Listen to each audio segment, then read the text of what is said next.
La Guinée, notre pays, a favorisé l'émergence de son peuple par la mise à disposition de ce dernier des moyens lui permettant de voir clair dans la gestion des affaires administratives par les élus à la base, voire même les élus uninominaux.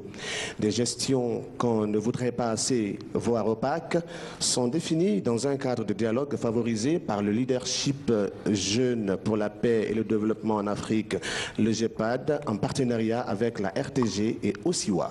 Donc, face au peuple est une émission qui donne l'occasion aux députés pour dire au peuple ce qu'ils ont posé comme acte depuis leur élection, dire plus loin si ce que les députés posent comme acte est lié aux grandes lignes des partis politiques, avec des techniciens, je dirais, des spécialistes.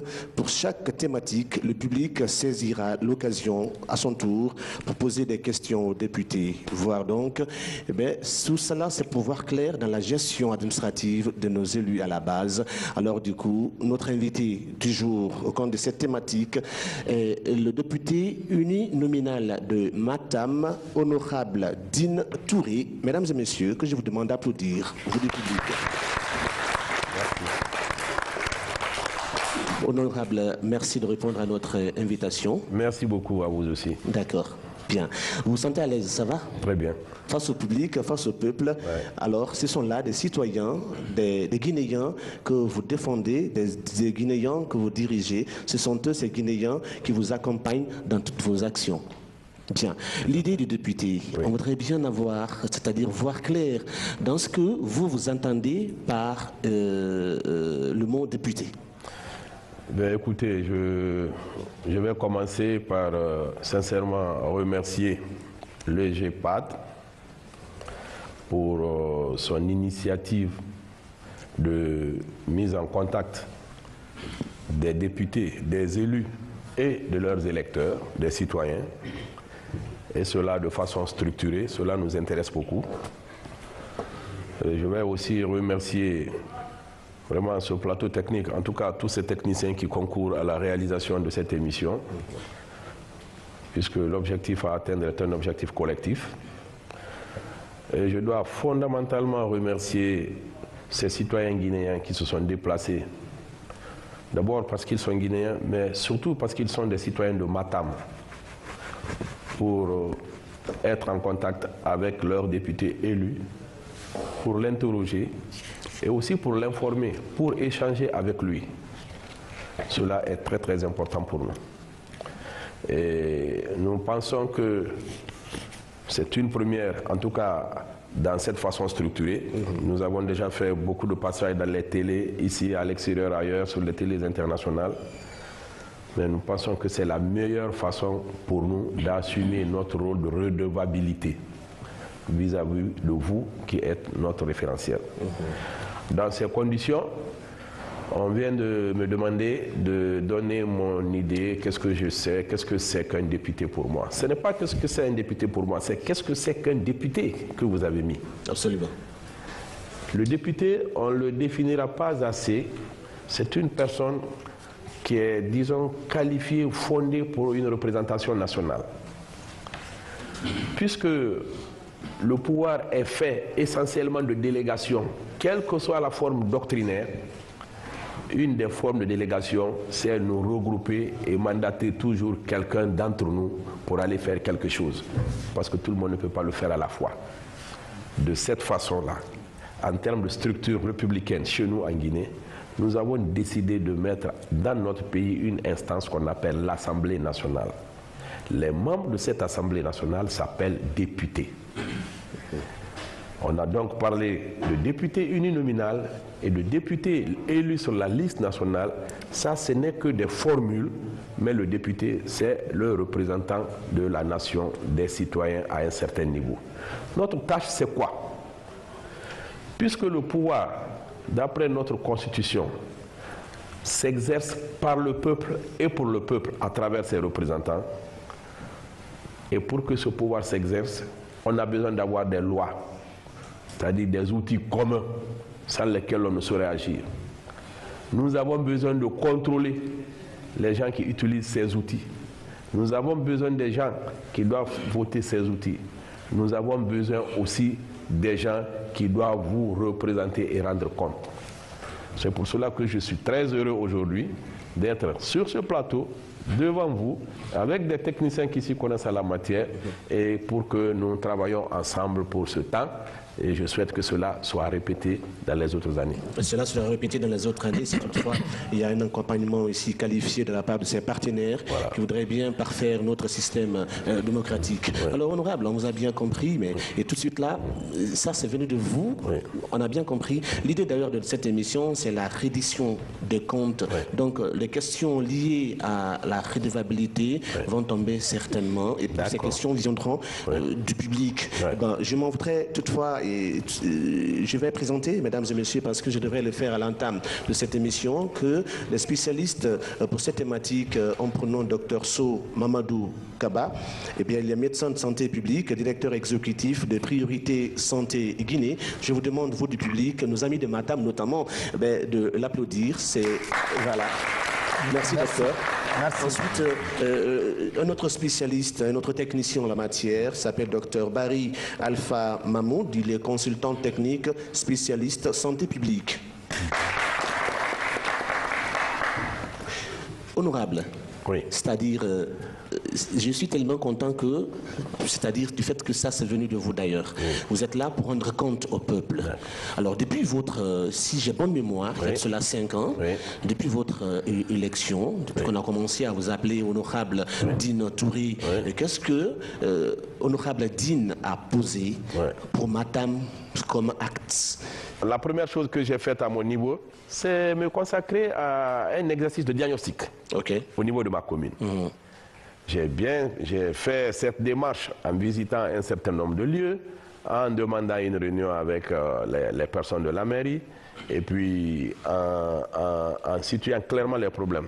Les premiers problèmes que j'ai situés, je sais que la première chose pour une mairie ou une commune, c'est les ressources. Les ressources, ça vient d'où? Ça vient à peu près des taxes, des fiscalités. Le premier problème donc, que j'ai constaté, c'est que Matam, qui abrite le plus gros marché de la Guinée, ce n'est pas la mairie de Matam qui gère ce marché. Donc il y a donc des problèmes de fiscalité dont souffre Matam. Matam n'a pas les ressources du marché Mbalia. Justement, c'est à cet endroit, honorable, ce n'est pas pour vous couper la parole que vous devez intervenir. Lorsque Matam, qui abrite le plus grand marché de Conakry... Mais j'en viens. D'accord. Un des problèmes que j'ai posé à l'Assemblée, c'est ça. Parce que j'ai dit, écoutez, tous les gens qui s'enrichissent à Conakry, c'est à partir du marché Mbalia. Donc ils viennent dans Matam, ils piétinent le sol de Matam, ils détruisent Matam, ils salissent Matam, ils tirent leurs ressources de Matam. Matam a quoi en contrepartie? C'est les taxes qu'ils devraient avoir, mais ça se trouve ailleurs. Donc c'est un problème que j'ai posé au niveau parlementaire. Et il faut que les ressources provenant du marché de Mbalia, les ressources devant provenir de la gare routière principale, les ressources devant provenir des gares assimilées, il faut bien que la commune de Matam ait une portion importante. Cela n'a pas été fait encore comme je le souhaite, mais il y a un certain progrès à mon avis parce que nous voyons dans la progression budgétaire comment ça s'élève peu à peu. Mais je dois vous dire que c'est insuffisant. L'autre chose, en termes de diagnostic à Matam, c'est sincèrement le secteur éducatif et le secteur sanitaire. J'y tiens énormément en tant que spécialiste de ce domaine, en tant que docteur et en tant que quelqu'un qui a enseigné 10 ans comme professeur titulaire de chaire à l'université de Conakry. Je sais de quoi je parle. Nous avons vu, j'ai vu que dans la commune de Matam, les infrastructures sanitaires existent, mais ça ne répond pas aux besoins en termes de qualité, en termes de normes. Nous avons vu aussi qu'au plan école, il y a plusieurs écoles publiques et privées, et même les écoles privées sont même plus aujourd'hui que les écoles publiques, mais en même temps, la qualité de l'éducation, moi je dirais que ça baisse, ça c'est mon avis, parce que c'est de moindre qualité aujourd'hui qu'hier. Ça, c'est un avis que je donne. Donc, à ce niveau-là, les idées correctives ont été proposées, mais ça ne peut pas être proposé pour Matam en particulier. Ça, c'est une question de système. Nous sommes en train de travailler sur ce sujet depuis plusieurs années au niveau de l'Assemblée pour faire progresser les budgets de l'éducation en général. Ainsi pour Matam, ça sera réglé. De la santé en général, ainsi pour Matam, ça sera réglé. Au plan infrastructurel, vous avez vu une chose claire ces derniers moments. vous avez vu qu'on a quand même pris la décision de régler un peu la route de la corniche de Matam. Ça, c'est un fruit des longs débats des députés, en particulier du débat uninominal, du député uninominal de Matam, pour que, sincèrement, cela allège et soulage non seulement les citoyens, mais les milieux d'affaires. Parce que n'oubliez jamais que la croissance, une partie de la croissance de notre pays en termes économiques est tirée de Matam, de notre grand marché, de notre des grandes stations qui existent chez nous. Donc, il faut vraiment faciliter aussi la circulation aux gens qui font ça. Donc, tout le monde vit ça. Ce n'est pas tout à fait terminé, mais en tout cas, c'est en voie. Il y a un autre problème qui a été diagnostiqué, c'est que dans notre zone de Matam, nous sommes une zone où la scolarisation est abondante. Tout le monde va à l'école, tout le monde finit par finir l'école, mais il n'y a pas de politique de création d'emplois, il n'y a pas de politique d'entrepreneuriat. Les gens ne savent pas que faire de leurs connaissances. Ça aussi, il faut l'apprendre. Il faut l'apprendre. Alors là, c'est un diagnostic aussi qui est fait. Et moi, je suis en contact avec un certain nombre d'ONG sur cette affaire pour les amener à instituer des journées de formation, des modules de formation pour que les gens sachent qu'est-ce qu'il faut faire de leurs connaissances. Ils peuvent en faire quelque chose, mais ils ne sont pas dirigés dans ce sens. C'est en cela que je félicite les ONG qui travaillent comme ça, comme le GEPAD et d'autres qui sont venus nous voir par moment et nous en avons parlé à l'Assemblée nationale et on a même autorisé des ONG à venir poser leurs propres problèmes, par exemple dans le cas du Code civil que nous sommes en train de travailler aujourd'hui, parce que ces personnes-là et ces structures se sont exprimées. Alors, pour ce que moi je peux faire, vous savez, je dois vous dire que le député, contrairement aux députés ailleurs, comme en France, qui est un pays d'inspiration pour nous, quand on est député en France, on a un budget, on a un cabinet, on a beaucoup d'assistants pour concevoir projets, pour agir dans une limite donnée. Comme nous sommes dans l'apprentissage démocratique encore, avec les moyens faibles de notre pays, nous, députés de Guinée, nous ne sommes pas dans ces conditions encore. Ce qui fait que nous, on n'est pas capable de financer un projet, on n'est pas capable même de le monter parce que nous n'avons pas de structure d'appui pour ça. On peut faire simplement aujourd'hui un peu de lobbying quand c'est nécessaire, mais surtout un peu de débat intra-parlementaire quand c'est la session budgétaire, comme nous sommes en train de le faire maintenant. Et quand il y a des grands problèmes, comme le moment où il y a eu Ebola ici, vous avez vu, les députés, qu'est-ce que nous avons fait? Personnellement, j'étais mêlé au système de Matam pour conseiller les gens, pour que l'on puisse protéger nos populations. Vous voulez dire par là, honorable, que vous n'avez pas les moyens de votre politique ou bien de votre bonne foi, c'est-à-dire faire de Matam un repère, une référence? Oui, là, je dois vous dire sincèrement que dire même les moyens de ma politique, ce n'est même pas ma politique à moi, c'est la politique du pays et la politique du parti qui se retrouvent là, qui sont tous ensemble. L'UFR, en tant que notre parti et l'État, sont d'accord pour que Matam avance, mais avec des moyens structurés, pas des moyens conjoncturels. Ça, au niveau du député que je suis, ces moyens n'existent pas. Et ce n'est même pas aujourd'hui une prescription pour le député, parce que l'État aussi en a conscience. Mais la surveillance, la recommandation, le lobbying, l'attention et même le conseil qu'il faut. Quand il s'agit de cette commune, je fais entendre ma voix à l'Assemblée. Et je pense que pour les gens qui surveillent, qui suivent bien, ils voient une certaine amélioration de la qualité. Ce n'est pas très perceptible, parce que la qualité pour certains, il faut le constater dans sa cuisine. Mais il y a aussi la qualité environnementale. Ce qui s'est passé ces derniers moments matin, vous avez vu, les gens jettent des ordures partout, quelquefois de façon sciemment fait, ainsi de suite. L'effort qui est fait pour que cela diminue ou que ça s'arrête ou que ça soit réparé, on ne les explique pas comme ça, mais en tout cas les gens voient des réparations. C'est un effort conjugué de plusieurs personnes et quelquefois de structures. Mon engagement pour Matam est un engagement qui est clair et que je compte remplir toujours de plus, dans la mesure des moyens qui existent, mais surtout dans une façon collectiviste. Il faut travailler avec les autres au coude à coude pour qu'on puisse faire bouger. comme on a fait, comme vous avez vu les routes en train de s'améliorer, vous avez vu dans Matam, on a fait même des routes en béton. Oui, parce que comme voilà, oui. Le dallage, comme il n'y a pas de bitume pour tout le monde, mais ça a déjà beaucoup soulagé les gens. Tout ça provient des budgets de l'État. Mais pour que ça arrive, il faut que les députés en débattent. Il faut qu'on en parle, il faut qu'on discute, il faut qu'on suive. Quelquefois, il faut s'empoigner. Parce qu'il y a combien de circonscriptions? C'est nombreux.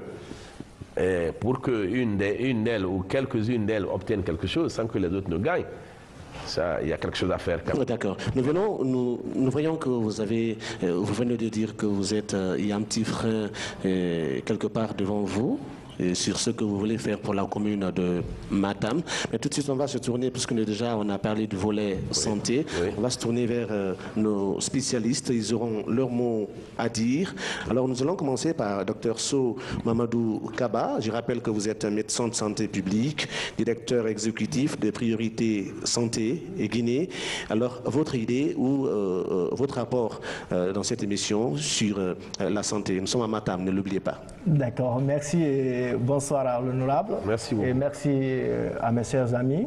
Et je crois que l'occasion aujourd'hui pour nous encore d'expliquer un peu le processus, surtout le système de santé à Matam. Et les EHPAD qui nous donnent l'opportunité est à remercier également. Je crois qu'aujourd'hui le public sera à l'aise parce que celui qui est devant nous, c'est notre professeur. Il est pharmacien, il est du corps, donc les questions seront mieux situées. J'avoue qu'on va prendre la santé dans sa définition actuelle, c'est-à-dire c'est un état de bien-être mental, physique et social, qui ne signifie pas l'absence de maladie ou l'infirmité. Partant de cette définition, moi je crois, nous, le public de Matam doit se poser un certain nombre de questions. Qu'est-ce qu'un élu, leur élu, peut faire pour eux en matière de santé? Je crois, premièrement, ils doivent s'assurer que les normes internationales en matière du système de santé sont respectées. C'est-à-dire le ratio entre la population et le ratio population-médecin, premièrement. Deuxièmement, ils doivent savoir autour d'un centre de santé, combien de normes de population qui doivent tourner autour d'un centre de santé. Est-ce que ces normes-là sont respectées à Matam? En plus, ils doivent s'assurer également le ratio population ATS, population sage-femme. C'est extrêmement important en matière de gestion de santé, parce que c'est ce qu'on appelle l'accessibilité. En ce qui concerne la disponibilité, si ces normes-là sont respectées et ils sont disponibles, je crois, est-ce que la qualité est là? Est-ce que quand moi je me lève, je viens voir un médecin dans un centre de santé, est-ce que l'accueil est là? Est-ce que la maladie dont je souffre, est-ce que le médecin est capable de prendre ça en charge? Et s'il prend ça en charge, est-ce que les médicaments sont disponibles? Les médicaments d'urgence sont disponibles? Voici quelques questions que le public aujourd'hui peut poser à notre cher honorable. Troisièmement, du côté de la santé publique, parce que c'est extrêmement important. Vous savez, la santé, il y a deux volets, il y a les soins et il y a la prévention. Du côté de la prévention, on voit chaque année, premier tour, deuxième tour de vaccination, est-ce que la couverture vaccinale au sein de Matam est atteinte? Parce que les gens disent toujours dans les livres ou dans les journaux ou quand même dans la communication du ministère de la Santé qu'ils sont ouverts. C'est vrai, c'est ça la réalité. Mais est-ce que sur le terrain, c'est juste? Est-ce que le député fait un effort pour voir si tous les enfants de Matam sont vaccinés? C'est-à-dire se rassurer de la vaccination au niveau des enfants. Oui. Si ce n'est pas le cas, est-ce que il s'investit dans la mobilisation sociale, parce que c'est un leader d'opinion, il est très écouté dans sa localité. Est-ce qu'il s'investit dans ce sens aussi pour vraiment assurer la mobilisation sociale, pour obtenir un engagement communautaire pour que cette couverture vaccinale soit atteinte? Troisièmement, le plaidoyer. Est-ce qu'il fait un plaidoyer Par exemple, s'il n'y a pas un centre de santé dans une localité, est-ce qu'il fait un plaidoyer pour essayer de faire un lobbying pour avoir ce centre de santé? Voici un certain nombre de questions que vraiment aujourd'hui le public peut poser à notre cher maître. Je sais qu'il sera capable de le répondre sans problème. Et également, faciliter l'accessibilité. Qu'est-ce qu'il fait?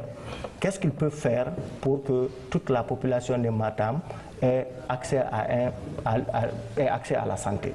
C'est-à-dire, est-ce qu'il y a les mutuelles de santé en perspective qu'il peut créer pour essayer de prendre les pauvres en charge, parce que la santé est toujours coûteuse et c'est une personne qui paye toujours la vie. Soit c'est toi qui payes directement, c'est ça qu'on appelle le financement catastrophique, ou c'est quelqu'un d'autre qui paye. Merci à vous, Dr Sow. Merci. Peut-être qu'on pourrait revenir à vous. Je crois que c'est plutôt pour ouvrir des pistes d'intervention pour les citoyens. Justement. Donc, voilà. on va continuer avec vous, s'il vous plaît, Dr Barry Alpha Mahmoud. Je voudrais vous remercier. Moi déjà, je suis de Matam. Et pendant que j'étudiais, j'étais à Boussora. Donc, ça me fait combien de fois plaisir de faire partie de cette population de Matam. Ok. Et aussi revenir un tout petit peu sur ce que Dr Sow vient de dire par rapport à la santé, un tout petit peu pour permettre à mes amis de Matam, pour leur permettre de poser des questions à notre représentant.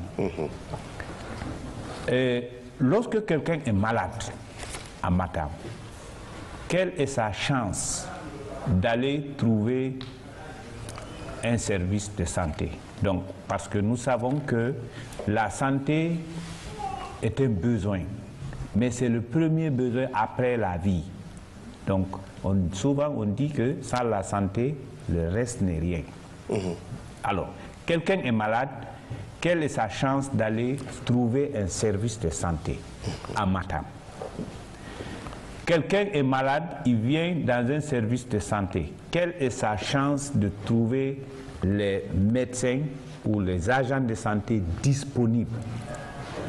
Quelle est sa chance de trouver des médicaments disponibles au niveau des centres de santé de Matam ou des formations sanitaires de Matam?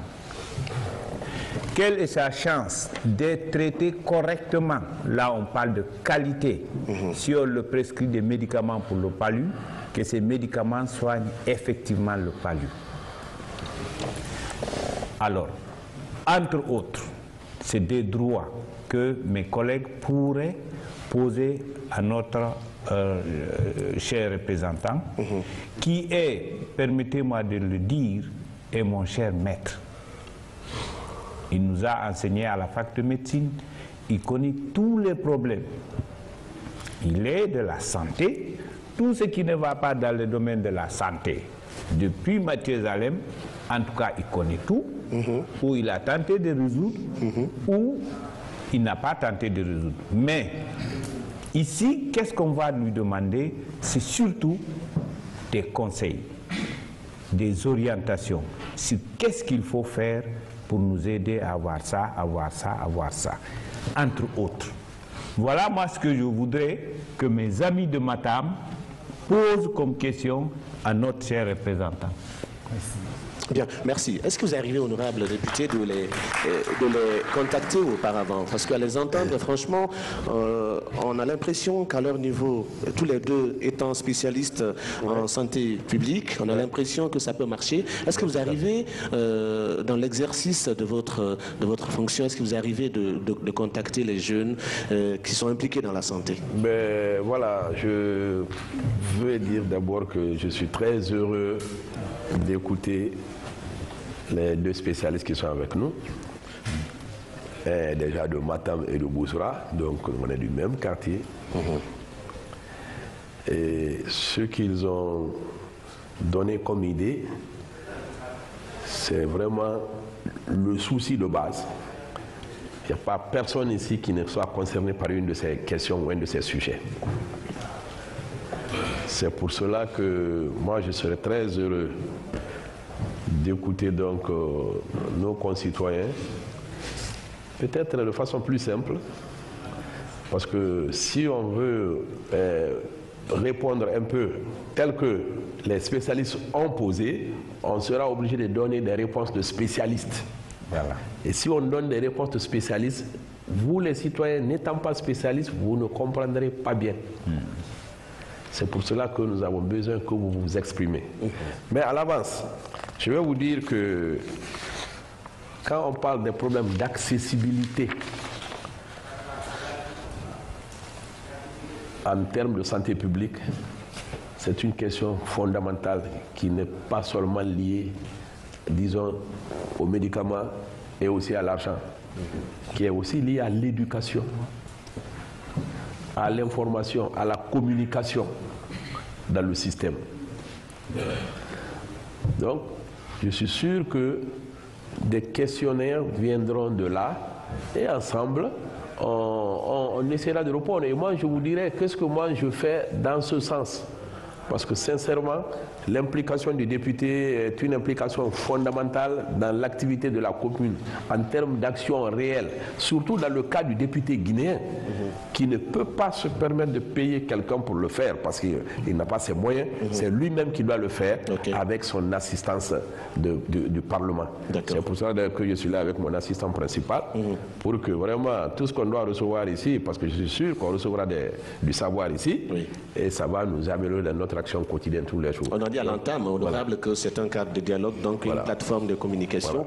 Alors si Matam, les jeunes de Matam ou bien la population de Matam a essayé une fois de rencontrer son représentant à l'Assemblée, l'honorable député Dine Touré, le GEPAD de Guinée, la RTG aussi vous donne l'occasion de vous exprimer, d'être en contact direct avec votre député, vous posez des questions. Déjà, vous avez eu des pistes, des orientations de la part des spécialistes. La parole à vous, vous le public. Matam a la parole donc. Est-ce que monsieur le député, honorable député uninominal de Matam, est-ce que réellement vous appréciez ce projet? Si c'est oui, vous nous dites pourquoi. Et si c'est non, vous nous dites pourquoi. Je vous remercie. Bien, d'accord. Merci. La question est comprise, je crois. Ma question va être très simple. Honorable, depuis que vous êtes élu député uninominal de la commune de Matam, quel cas de concertation avez-vous établi entre vous et vos mandats et quel est son impact au sein de votre localité? Bien, merci. L'une des passions, n'est-ce pas, de la jeunesse de Matam, c'est d'avoir les maisons des jeunes dignes de nom. Selon mes sources d'information, j'ai constaté que sur les 24 quartiers qui concourent la commune de Matam, il n'y a que 2 quartiers qui ont des maisons des jeunes dignes de nom. Sur les 24 quartiers, vous dites hein? Sur les 24 quartiers. Ok, d'accord. Je vais parler de Koléa Cité et Matam. Ok, oui. Donc, je vous remercie. Bien. Ma question est la suivante. Face aux problèmes d'insalubrité auxquels sont confrontés les citoyens de votre commune, j'aimerais savoir les objectifs fixés et les moyens pour atteindre afin de fournir aux pauvres citoyens les services sociaux de base, de qualité de votre communauté. Je vous remercie. La Guinée a le plus faible taux dédié à la santé et à l'éducation des pays de l'Afrique de l'Ouest.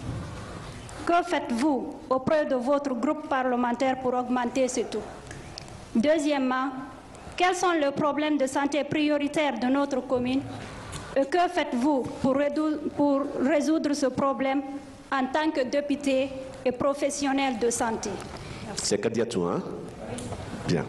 Monsieur l'honorable député, dans notre commune, nous constatons beaucoup de cas de maladies, tels que les maladies sexuellement transmissibles, les grossesses non désirées et les IST. Vous, en tant que député de cette commune, quelle action conseillez-vous pour améliorer la santé des jeunes de votre commune? Ça, c'est la première question. En ce qui concerne la seconde question, nous constatons dans cette commune beaucoup de cas de décès, tels que vous, en tant que député de cette commune, que faites-vous pour améliorer le niveau de santé de la jeunesse de cette commune? Je vous remercie. Voilà, merci Dinab. J'aimerais vous poser des questions. Vous avez dit que vous étiez en contact avec les autorités communales la fois dernière concernant les taxes. la commune de Matam-Assoncel le plus grand marché. Mais en matière de recettes, les taxes, la commune de Matam n'en bénéficie pas en matière. Qu'est-ce que j'aimerais savoir? Au niveau du TPU, CFU, qui sont les impôts locaux, nous expliquer les pourcentages que la commune de Matam en bénéficie. Et en plus, ma deuxième question est que la commune de Matam est l'une des communes les plus sales. Dans ce cas, c'est les recettes qui vont permettre les autorités communales d'éradiquer ce fléau. J'aimerais que vous nous expliquiez certaines politiques, ou bien la politique que vous avez élaborée en place pour éradiquer ce fléau. Oui. Bonsoir tout le monde. Ma question est la suivante. En tant que pharmacien, que pensez-vous de la vente illicite des produits pharmaceutiques par terre? Que faites-vous pour lutter contre ce fléau dans notre commune? Je vous remercie. La vente illicite des produits par terre. Bonsoir, honorable député. Ma question est la suivante. La commune de Matam compte beaucoup d'écoles privées, d'autres même transformé leurs concessions en écoles. Nous avons l'impression que ces écoles sont les écoles coraniques. Et pourtant, en réalité, c'est les écoles classiques. C'est des écoles classiques. Qu'avez-vous envisagé pour régler ce secteur vital de la commune de Matam? Merci. C'est-à-dire réglementer le système éducatif, oui, dans la commune de Matam. Oui. D'accord. Ma question est la suivante. De façon générale, les citoyens se plaignent du coût du médicament dans la pharmacie guinéenne. Qu'en pensez-vous? Le coût des médicaments dans les pharmacies. Honorable député uninominal de Matam. Yatara, hein? Oui. Moi, j'ai 4 questions à poser. 4 questions. Oui. Yatara, c'est trop. Hein? La première question, est-ce que monsieur l'honorable vérifie les centres de santé par rapport à l'applicabilité de la gratuité de la césarienne à Matam? Ma deuxième question, est-ce qu'il est au courant du dernier différend qui opposait la collectivité et les jeunes de Matam Corniche qui portait sur la gestion des ordures? Ma troisième question, est-ce que l'honorable député assiste à des sessions ordinaires de sa collectivité?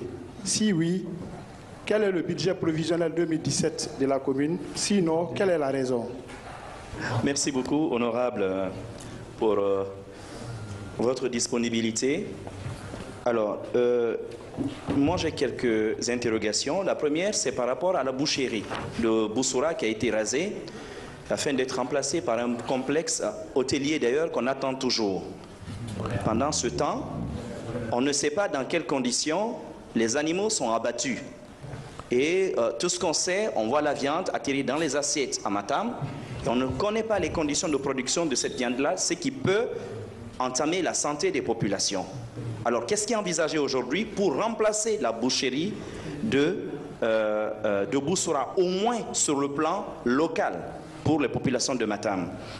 De l'autre côté, Matam est la 3e commune la plus populeuse de Conakry. Mais un problème sérieux auquel les populations sont confrontées, c'est le loyer, plutôt le logement. Le loyer de ces logements-là est de plus en plus cher aujourd'hui à Conakry. Qu'est-ce qui est fait à votre niveau et au niveau de votre groupe parlementaire pour qu'il y ait une pression notamment sur tous les acteurs qui interviennent dans la chaîne notamment de l'habitat, pour que les populations de Matam puissent avoir accès, par exemple comme ceux de Ratoma, à un loyer plus ou moins décent et à des prix abordables? Et bon, ma question sur les médicaments, ça a été posé déjà.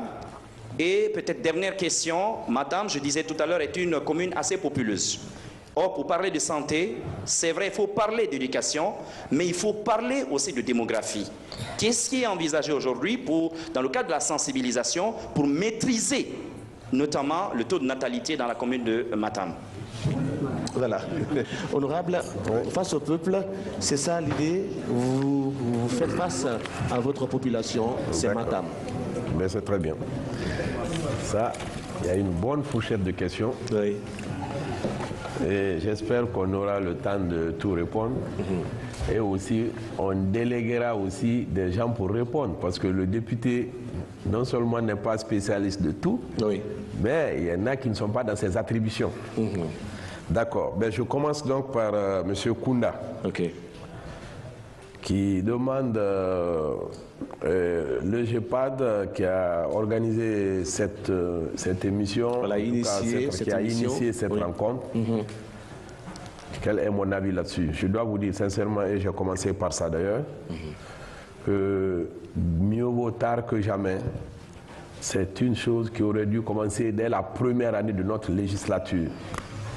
Et cela aurait dû se faire chaque fois, une fois par an. Autrement dit, on aurait déjà fait au moins 3. Mais qu'à cela ne tienne, nous avons un véritable sentiment de joie, de bonheur, quand nous avons vu ce projet sur notre table. Ça a été débattu au groupe parlementaire, ça a été débattu au bureau politique de l'UFR, parce que je suis un responsable de l'UFR. Et le président Sidia en particulier a été très intéressé par cette émission. Il dit que parce que le plus important des critères, c'est la redevabilité. Il faut rendre compte. Quand on ne rend pas compte, on ne fait rien. Donc moi, je dois dire à M. Kounda que nous sommes très heureux et nous voulons nous-mêmes soutenir cette initiative. Nous pouvons apporter notre part d'idées et même, pourquoi pas, notre part de moyens. Il suffit qu'on comprenne parce qu'on est déjà convaincu. Donc, félicitations pour vous. Je pense que M. Kounda est satisfait. C'est bon, ça va? Vous êtes satisfait? M. Younoussa Touré a demandé le cadre de concertation, si j'ai établi un cadre de concertation entre moi et les électeurs, les mandats.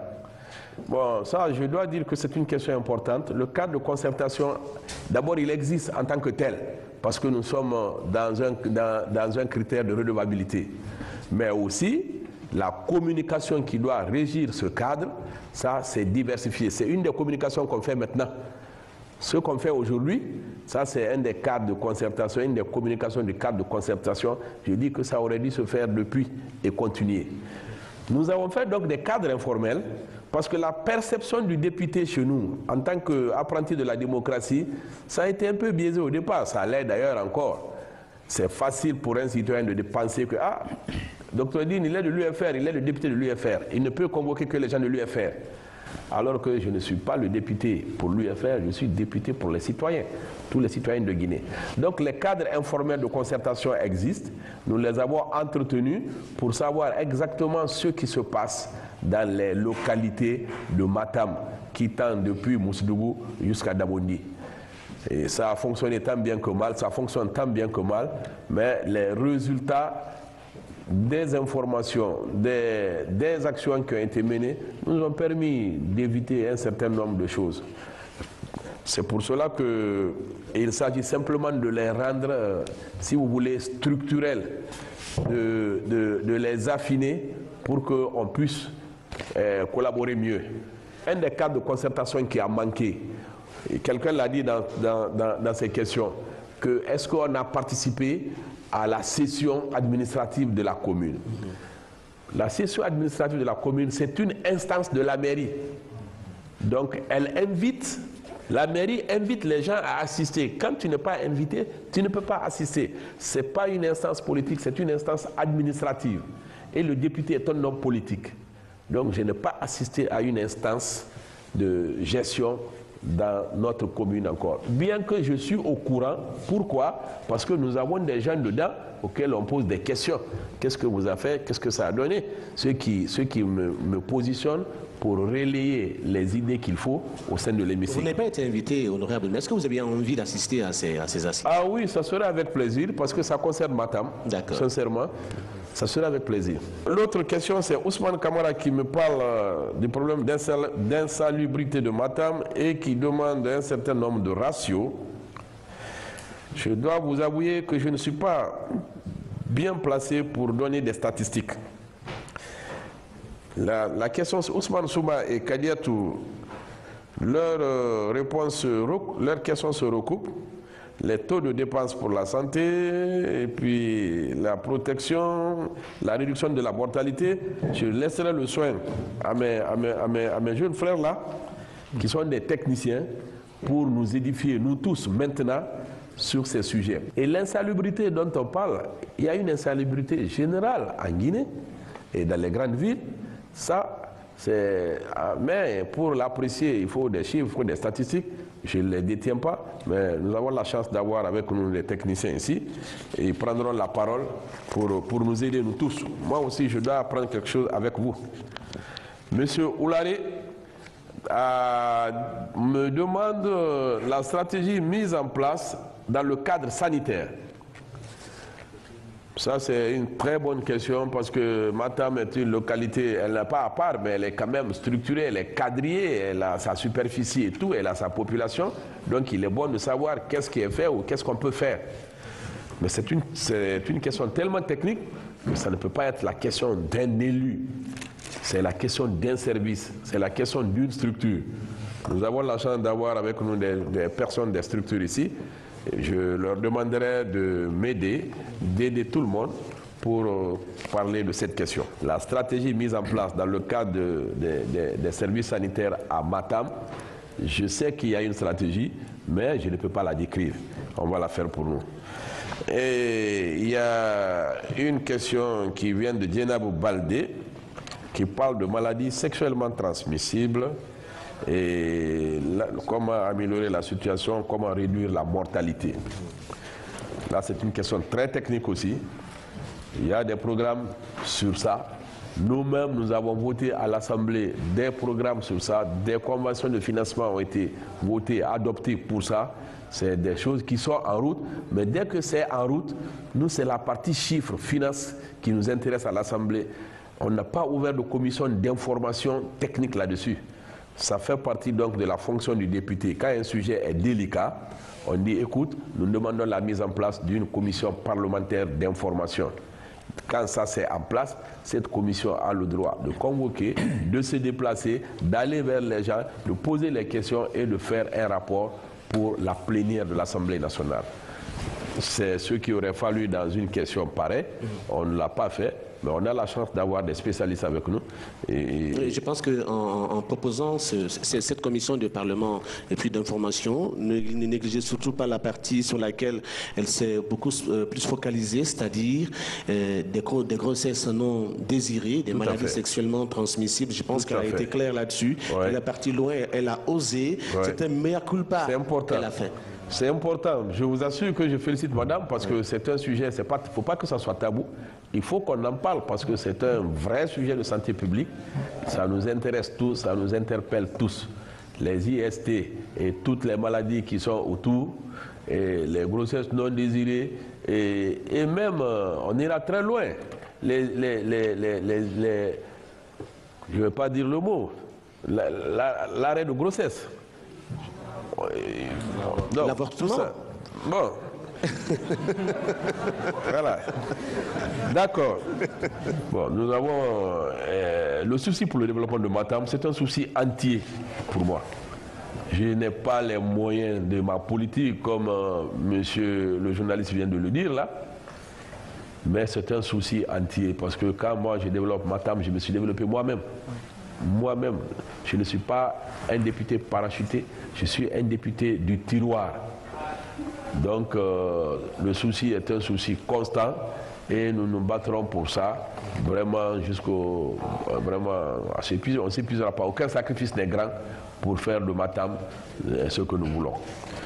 Monsieur Mara parle des boucheries à Boussora, il parle du logement à Matam et qu'est-ce que nous avons fait pour que cela aille mieux. Il parle aussi de l'amélioration de la politique démographique.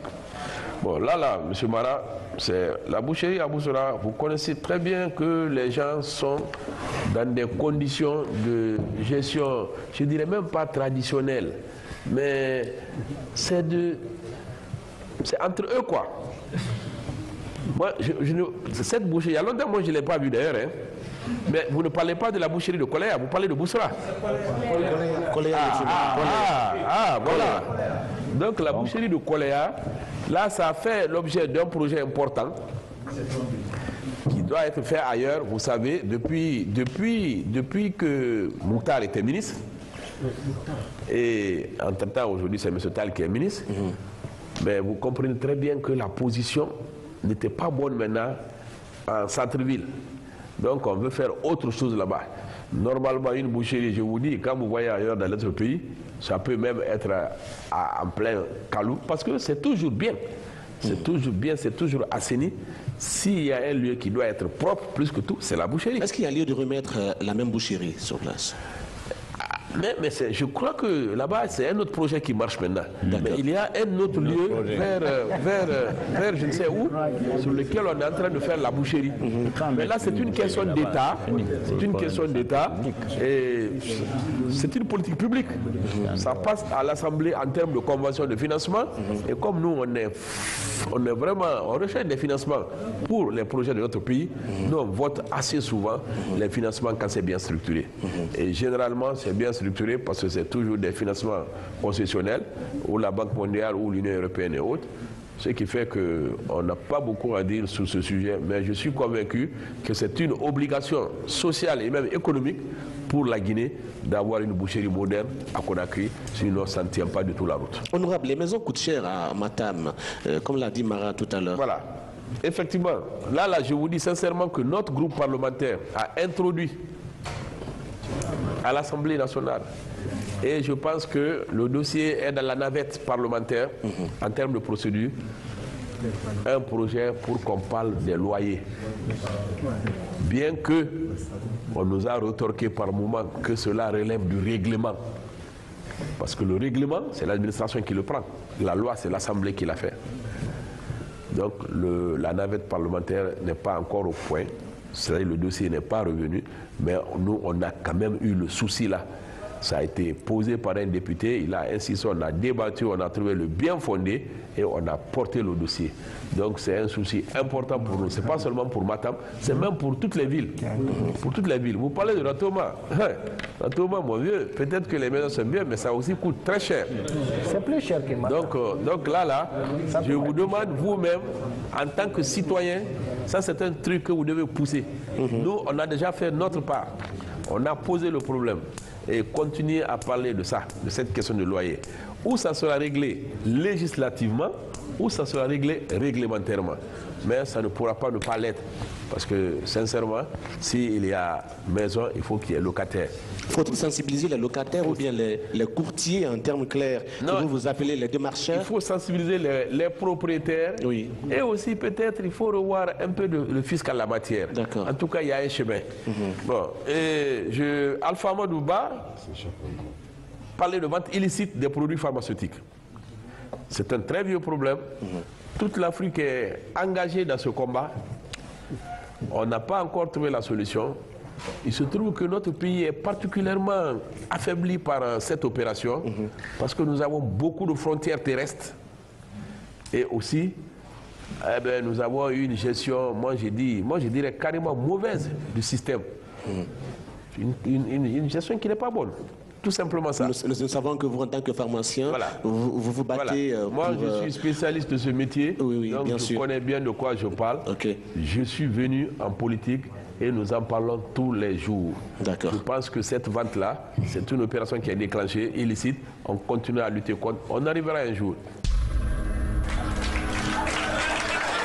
Quelle piste avez-vous à proposer à Dr Dine Touré, notre honorable député de Matam? D'accord, merci. Je crois que je vais commencer avant de passer la parole à mon professeur. Moi aussi, c'est mon professeur.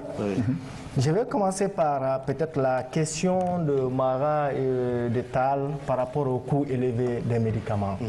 Je crois, j'avais dit dans mon intervention que la santé est toujours chère. C'est toujours quelqu'un qui paye. Mais j'ai eu la chance d'assister à un séminaire à Bamako où on avait invité des ONG qui évoluent dans les mutuelles de santé. Mais j'avoue qu'eux, ils ont beaucoup évolué parce qu'ils ont pu mettre des mutuelles communautaires sur place qui réussissent parfaitement. Je donne un exemple. Si je suis par exemple moi député à la place d'honorable, Je peux prendre un seul secteur de Matam, faire l'expérience dans ce secteur. Je demande à chaque ménage qu'on discute, on met un bureau sur place où il y a 4 ou 5 signateurs. Chaque ménage donne 100 000. Il ne reste que 100 000. Si on a 200 ménages dans ce secteur, ça fait 400 millions. On met ça dans la quête pour la santé de notre famille, bien recensée avec toutes les conditionnalités que vous connaissez et les garanties nécessaires. Quand quelqu'un tombe malade, on prend les frais de la consultation entièrement, les frais de laboratoire entièrement, et le médicament qui est toujours élevé, on prend par exemple 70%. La probabilité qu'il y a plus de 1000 personnes qui tombent malades en une année dans ce secteur est très très faible. Parce que selon les statistiques en Guinée, la probabilité, ça n'atteint pas 45%. Donc le reste de l'argent, après, en fin d'année, on fait le compte rendu au public.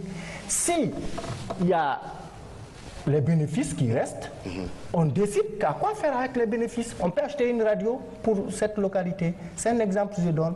Donc par rapport au coût élevé des médicaments, vraiment le système là doit être géré de façon locale et de façon centrale aussi. On va évoluer avec des pistes, avec des propositions que vous allez faire maintenant. Certes, on a posé un tas de problèmes par rapport à ces différents problèmes qui sont posés. Et le docteur a parlé par-ci, et puis vous aussi vous avez parlé par là, vous avez posé des questions. Selon vous, qu'est-ce qu'il faut pour Matam autant qu'il fait? Vous avez en face votre représentant. Confiez-lui quelque chose qu'il pourrait défendre à l'Assemblée. Donc on revient encore à vous pour nous proposer des pistes de solutions. Je voudrais revenir sur 2 choses. La première, c'est la césarienne, la gratuité de la césarienne. Moi, je suis médecin de santé publique pur et dur. Je ne suis point de la politique. Mais j'ai fait partie de ceux qui ont lancé cette histoire de gratuité de la césarienne. Mais, excusez-moi, ils ont transformé le paradigme, la valeur de cette gratuité de la césarienne par des politiciens, ça c'est en Afrique en général, pour faire passer de la politique. Qu'est-ce à dire? Nous avons demandé aux chirurgiens l'acte, parce que le chirurgien est payé par le gouvernement. Oui. Donc l'acte qu'il pose pour opérer, de ne pas faire payer cet acte. Okay. C'est cet acte qui doit être gratuit. Maintenant, on dit que la santé n'a pas de prix, mais elle a un coût. Une césarienne, il y a un coût. Gratuité de césarienne, c'est de la politique, mais ce n'est pas du vrai, dans le vrai sens du terme. Alors, qu'est-ce à dire? Lorsque les uns et les autres disent gratuité de la césarienne, soit. Mais lorsque vous allez à l'hôpital, il y a un kit de césarienne. Actuellement, je suis en train d'évaluer les soins obstétricaux d'urgence. Donc, il y a un kit de césarienne. Le gouvernement ou le ministère de la Santé a dit nous avons envoyé des kits pour la prise en charge de la césarienne partout. Si les kits sont là, le chirurgien prend le kit, il opère.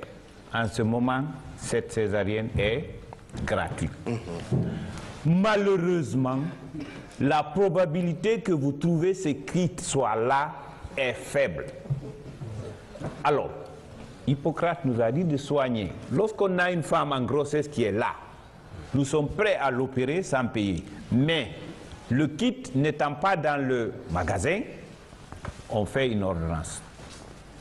Et ça, c'est comme ça que ça se doit. Une ordonnance pour que l'individu aille acheter le kit de la césarienne. Êtes-vous sûr dans ce sens qu'il n'y a pas de semblant dans ce métier, c'est-à-dire faire semblant qu'il n'y a pas de kit dans les hôpitaux?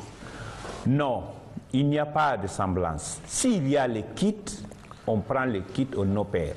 S'il n'y a pas de kit, il n'y a pas de kit. Voilà.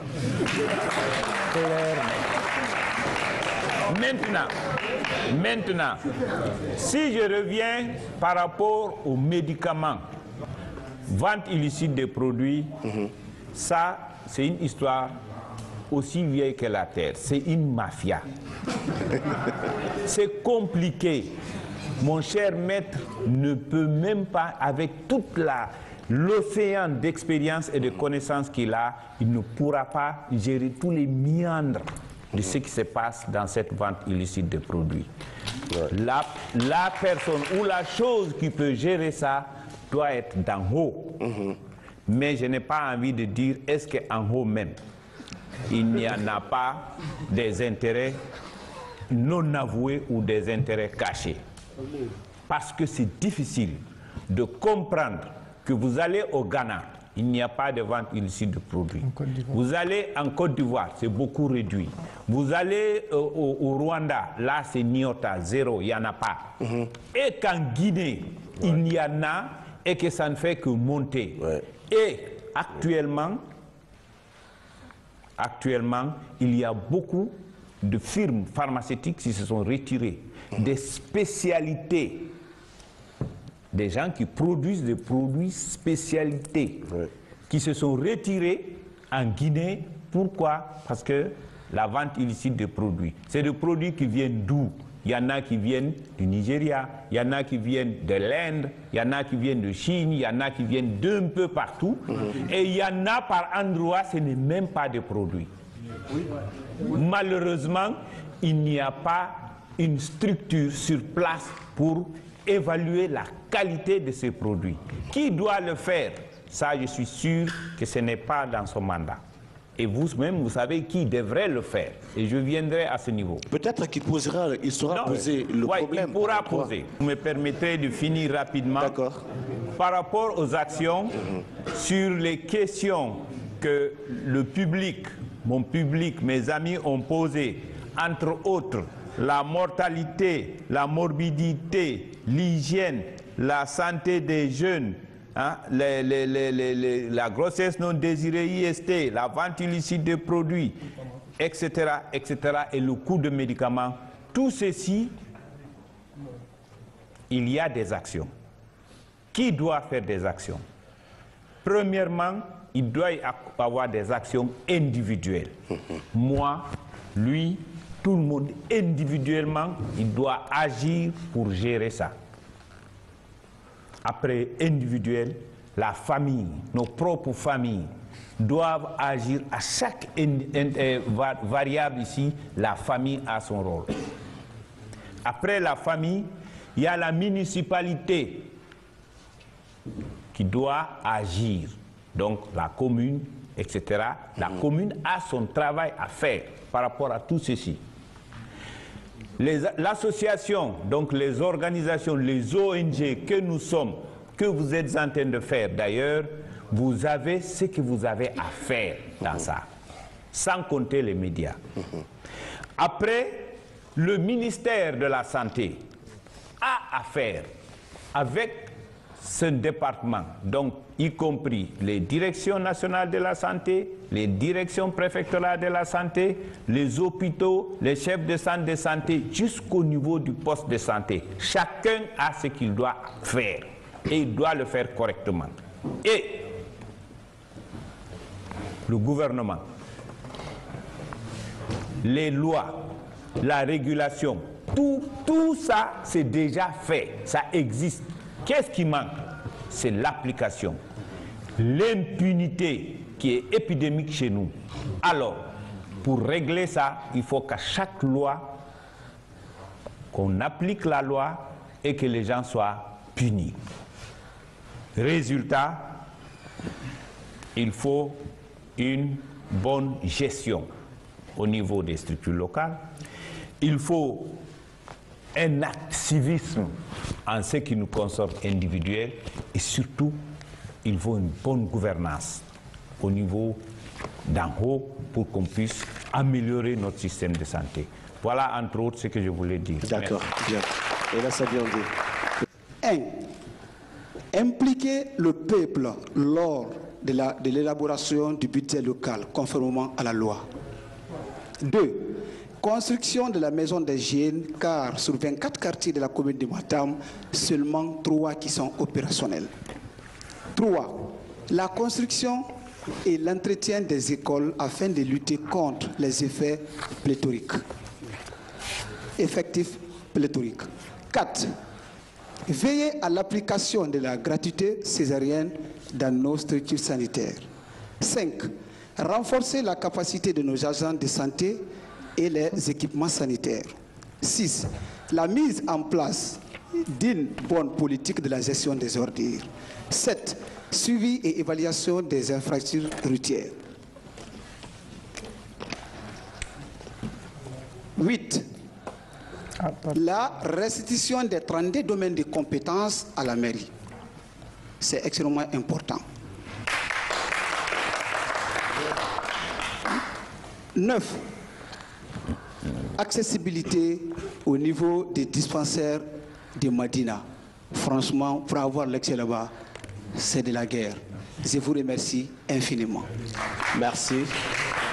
Ce sont là des pistes de propositions faites honorables par votre population, oui, par notamment la jeunesse de Matam, qui vous connaît, qui vous accompagne dans vos différentes activités. J'en ferai mienne et je me battrai pour tout ça. Donc, honorable député, oui, c'est le lieu pour nous de vous remercier. Merci beaucoup. Et certainement, bien, lorsqu'un homme politique veut se faire élire quelque part, il bat campagne, il définit les grandes lignes, oui, mais quand il est élu, il y en a aussi qui feintent les projets, les promesses tenues. Donc c'est pourquoi un peu, c'est en partie l'idée de Face au Peuple, oui, Face au Peuple initié, je vous rappelle, par l'EGEPAD, la RTG et OSIWA.